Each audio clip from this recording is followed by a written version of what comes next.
在这个派出所使那个小木棒，敲我的脑，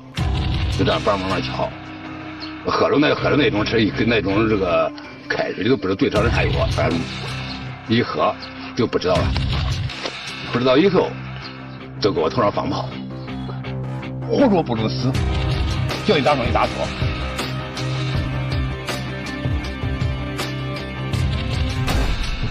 2010年4月30日，河南商丘柘城县老王集乡赵楼村，一个衣衫褴褛、面色憔悴的男人突然出现在村口。这不是赵镇赏吗？他不是11年前就被人杀了吗？村民的惊呼打破了村庄的宁静。这个消失了11年的死者，此刻活生生地站在故土上。而被认定为杀害他的凶手，同村农民赵作海已经在监狱里熬过了11个春秋，从40岁的壮年汉子熬成了头发花白、背驼眼花的老者。当死者归来，一桩被钉在铁案上的杀人案瞬间沦为全国瞩目的荒诞剧。今天我们就来完整揭开这起中国法治史上极具标志性的冤案——赵作海案，看一具无名尸如何酿成11年冤狱，又如何倒逼中国司法体系完成一次深刻的自我革新。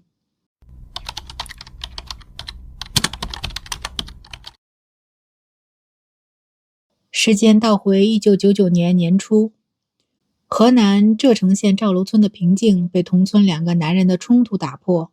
40岁的赵作海和同村的赵镇赏本就因宅基地边界问题积怨多年。1999年春节刚过，两人又因为麦田浇地的顺序吵得面红耳赤，最后扭打在一起，互有抓伤。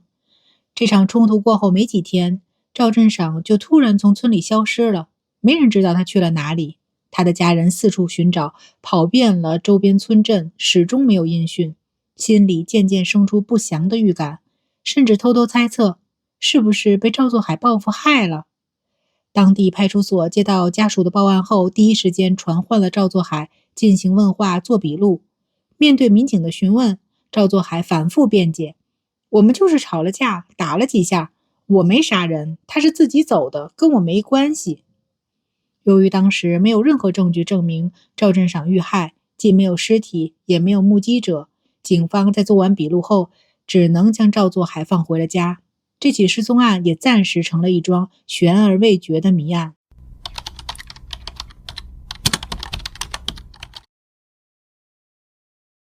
谁也没想到，这桩失踪案会在几个月后因一具无名尸再次将赵作海推向深渊。1999年5月8日，正值河南麦收的农忙时节，赵楼村几名村民在村西头的田地里挖灌溉井时，铁锹突然触碰到了坚硬的异物，挖开表层泥土一看，所有人都吓傻了，竟是一具高度腐烂的无名男尸。尸体早已面目全非，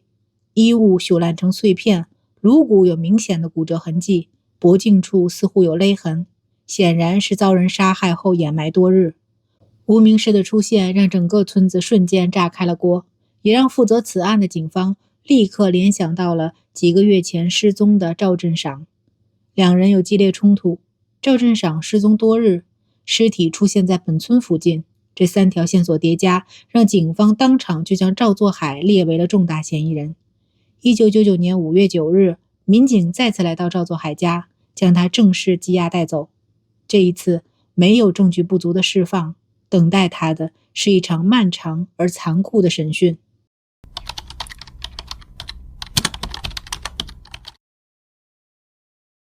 被羁押后的33天成了赵作海毕生难忘的噩梦。据他后来在法院再审时的当庭陈述，以及后续央视今日说法的专访记录，在这33天里，他遭遇了连续且恶劣的刑讯逼供，被反绑双手吊在房梁上殴打，胳膊被烟头反复烫烧，连续3、4天不让睡觉，不给饭吃，实在扛不住的时候还被强行灌辣椒水。他们打得我实在受不了了，说只要我承认杀人就不打我了，我只想活命，就只能顺着他们说。更荒唐的是，一开始赵作海根本不知道警方认定的死者是赵镇赏，直到民警明确提示你杀的就是赵镇赏，他才顺着警方的引导编造了前后矛盾的杀人经过。今天说在屋里杀的，明天说在田里杀的，作案工具一会儿说是菜刀，一会儿说是锄头，所有细节都随着警方的提示不断变化。明眼人一看就是屈打成招后的胡编乱造。可即便这份口供漏洞百出，却成了案件的核心证据，而整个案件的定罪依据从始至终都充满着无法弥补的硬伤。第一，尸体身份从未经过科学确认，警方既没有对无名尸进行 DNA 鉴定，也没有让赵振赏家人辨认尸体的体貌特征，仅凭主观臆断就认定死者是赵振赏。第二，作案工具始终没有找到，警方多次搜查赵作海的家和田间，翻遍了所有角落，也没有找到所谓的凶器。第三，现场没有任何直接物证能关联到赵作海，没有指纹，没有血迹，没有脚印，根本无法证明他与这具无名尸有任何关系。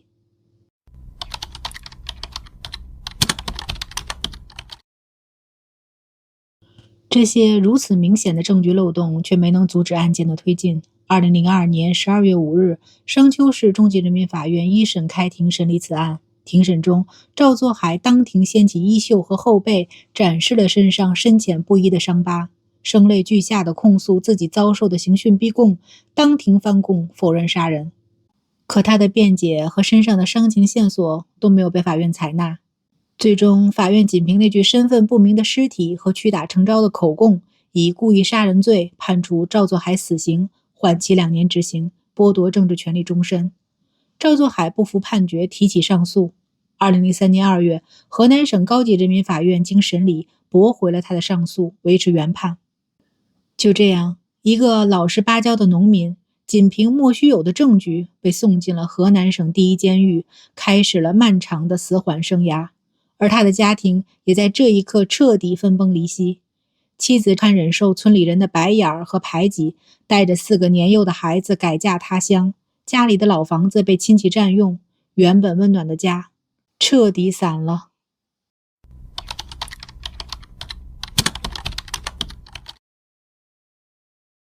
走进监狱的那一刻，赵作海没有认命，他始终抱着一个信念：我没杀人。赵振赏总有一天会回来，我的冤屈总有一天会被洗刷。从2003年开始，他在狱中开始了艰难的申诉之路。他没读过多少书，识字不多，申诉材料都是一笔一画手写的，字写得歪歪扭扭，偶尔还有错别字，常常被退回重写。没有律师帮忙，他就自己向狱警请教，借来基础的法律书籍，一点点梳理案件的证据漏洞。每周他都会把写好的申诉材料寄往各级法院、检察院，诉说自己被刑讯逼供、蒙冤入狱的经过。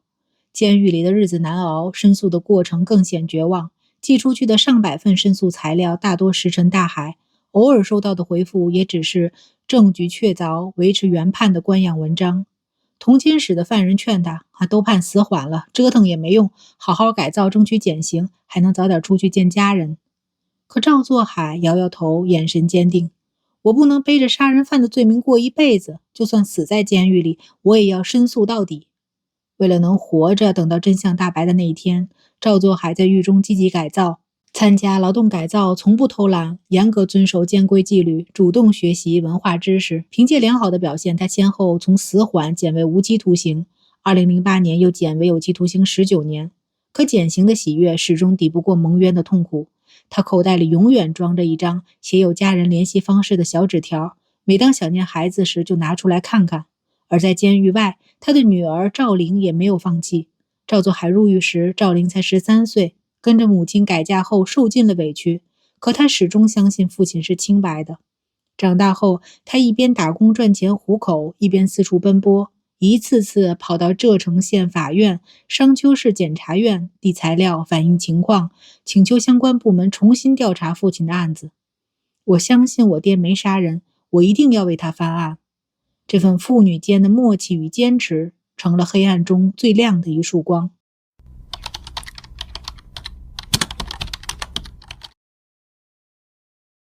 命运的转折来得如此突然，又充满戏剧性。2010年4月30日，一个衣衫褴褛、身患偏瘫的男人，拄着拐杖出现在了赵楼村的村口，正是消失了11年的赵振赏。据赵振赏后续向警方陈述，1999年与赵作海打架后，他觉得自己吃了亏，又怕赵作海报复，同时还因为在外欠了一笔赌债无力偿还，便偷偷跑到了安徽省，在各地打零工、捡破烂为生。这11年里，他没回过一次家，也没和家人联系过，日子过得颠沛流离。2010年，他因为偏瘫行动不便，再也无法打工赚钱，走投无路之下才想着回家看看，没想到这一回来就引发了轩然大波。赵振赏活着回来了，这个消息像长了翅膀一样，迅速传遍了整个浙城县，甚至登上了全国新闻头条。当地警方接到消息后，第一时间赶到赵楼村，通过指纹比对、家人现场辨认，正式核实了赵振赏的身份。他就是11年前被认定遭赵作海杀害的被害人。这个真相让所有人都惊呆了。那个被关押了11年的杀人犯赵作海，竟然是被彻头彻尾冤枉的。2010年5月2日，河南省高级人民法院紧急启动再审程序，2名法官带着赵振赏存活的铁证，驱车赶往河南省第一监狱，见到了赵作海。当法官轻声告诉他，赵振赏回来了，你是被冤枉的，我们来接你出去了。这个在监狱里熬了11年的男人瞬间泪崩，他颤抖着抓住法官的手，嘴唇哆嗦着反复问，这是真的吗？我不是在做梦吧？11年的委屈、痛苦、坚持，在这一刻全部化作泪水，冲刷着他脸上的皱纹。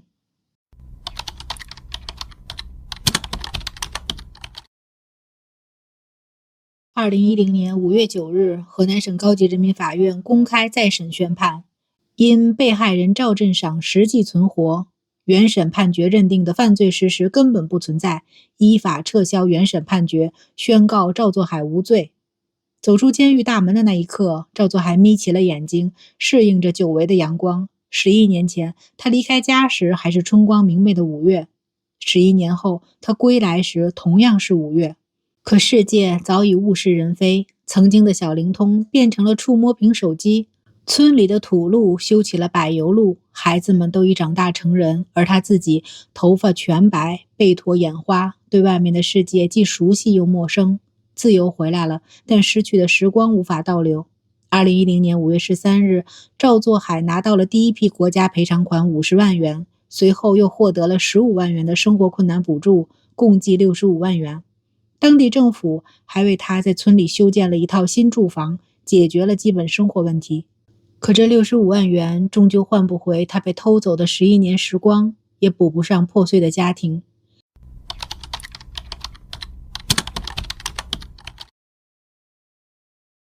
拿到65万元赔偿时，赵作海以为能以此安稳度日。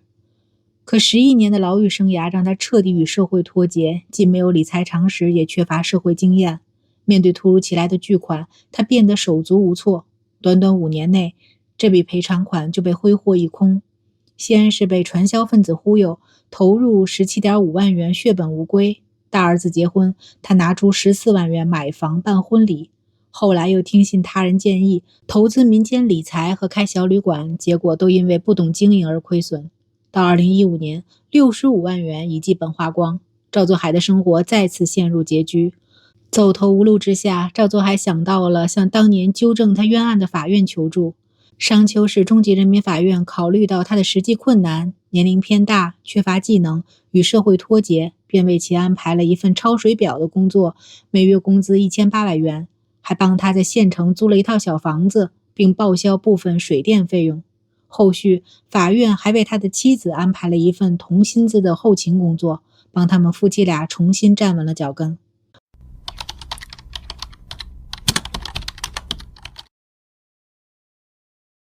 冤案反转后，司法体系直面错误，27名涉案相关人员被精准追责，刑讯逼供民警获刑2年，违规司法人员被开除撤职，其余人员受相应纪律处分。而这起悲剧更推动司法制度刚性革新，命案侦查强制 DNA 鉴定，以科学手段杜绝身份错认，强化疑罪从无原则，确立证据为王审判准则，落地非法证据排除规则，否定刑讯逼供合法性，推行审讯全程录音录像，全程留痕，防范权力滥用。赵作海11年冤狱之苦，化作了司法走向公正规范的坚实基石。这起冤案以主观臆断毁掉普通人人生，却也以迟到的清白推动司法深刻革新。正义不应总迟到，错误难免，但纠错机制必须常在。司法的力量在于直面错误，汲取教训，构建守护公正的制度屏障，不让下一个赵作海出现，让每一份清白无需岁月等待。你如何看待这起案件的荒诞与沉重？若赵振赏未归，冤屈是否永无昭雪之日？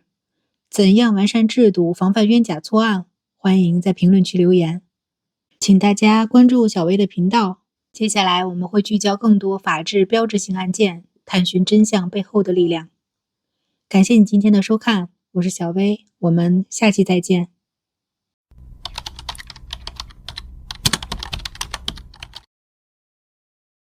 感谢大家观看今天的案件解析。如果您喜欢我们的内容，别忘了点赞、订阅小薇说案，打开小铃铛，第一时间获取最新更新。有什么想法或想听的案件，也欢迎在评论区留言，和小薇一起讨论。我们下期再见。